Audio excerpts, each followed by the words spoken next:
Bonjour à tous les amis, aujourd'hui on se retrouve pour la suite de nos aventures sur le langage de programmation Kotlin. Alors aujourd'hui qu'est-ce qu'on va voir? On va faire un petit TP qui va simuler la carte d'identité d'une personne. Allez, on se retrouve tout à l'heure.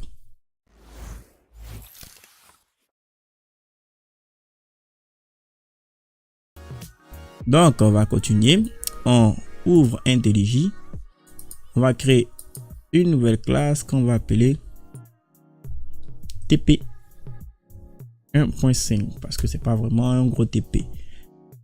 Donc dans notre TP 1.5 on fait la même chose, on crée notre fonction main. On va zoomer un peu pour qu'on puisse mieux voir. Ensuite, bon, moi mon mode débogage est activé, j'arrête. Voilà. Ensuite on va récupérer des valeurs chez notre utilisateur. Donc on va créer quoi? Des variables. Donc va le nom qui est de type string et qui prend la ligne point to string. Ensuite on va afficher un message, le message qui sera quoi? Println donnez votre nom. On copie ensuite ce message là. Bon, on peut même copier ces deux lignes là, les répéter.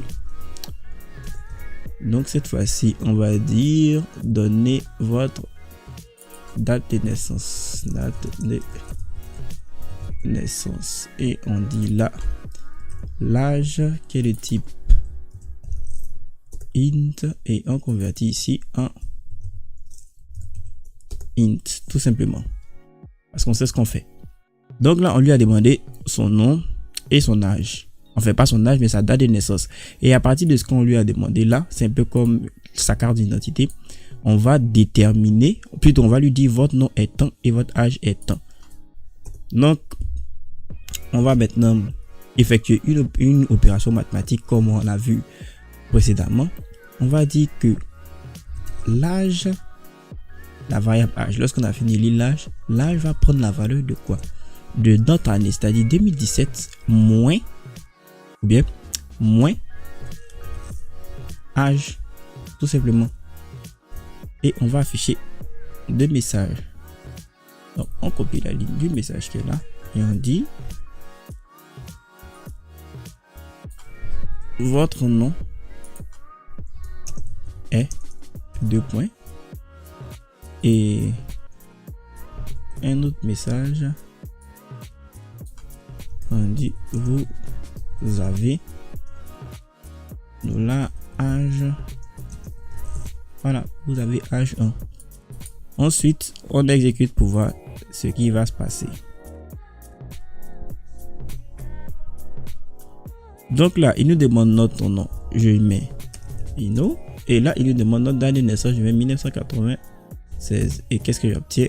Votre nom est, oups, j'ai oublié de mettre votre nom est $, non, et vous avez 21 ans.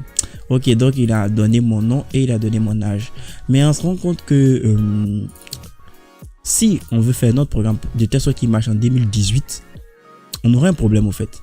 On aurait un problème. C'est-à-dire on va devoir mettre 2018 là, donc pour notre variable âge. Donc qu'est-ce qu'on va faire? On va dire à notre système au fait, on va dire à Kotlin de regarder la date, ou plutôt dit l'année de notre calendrier, de telle sorte que notre programme puisse évoluer. C'est-à-dire au lieu de faire l'âge est égal à 2017, on va remplacer 2017 par l'année de notre calendrier. Pour cela, Kotlin a une fonction très pratique qu'on appelle calendar, comme calendrier.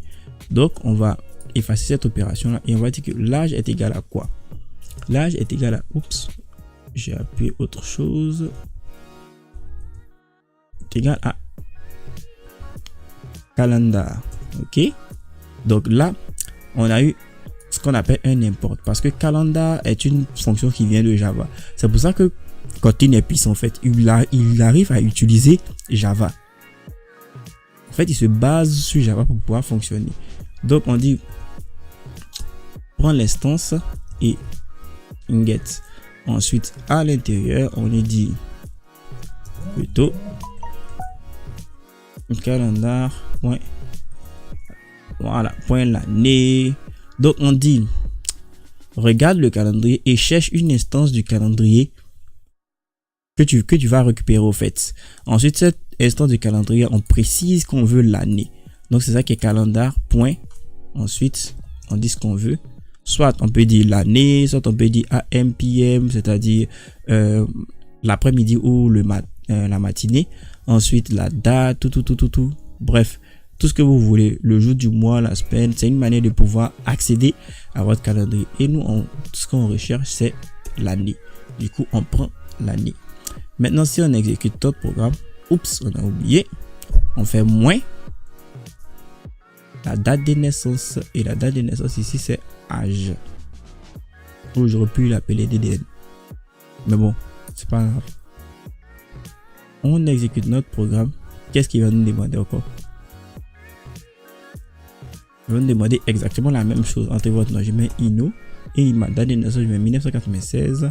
Et exactement, votre nom est Ino. Et vous avez 21 ans. Donc, on n'a pas eu besoin de mettre 2017. Alors, l'année prochaine, lorsqu'on sera en 2018, on peut faire un test et puis essayer de passer notre calendrier en 2018. C'est-à-dire, on va tricher un peu pour que notre calendrier pense que nous sommes en 2018. Mais est-ce que c'est possible? Non. Vous pouvez le faire en tout cas.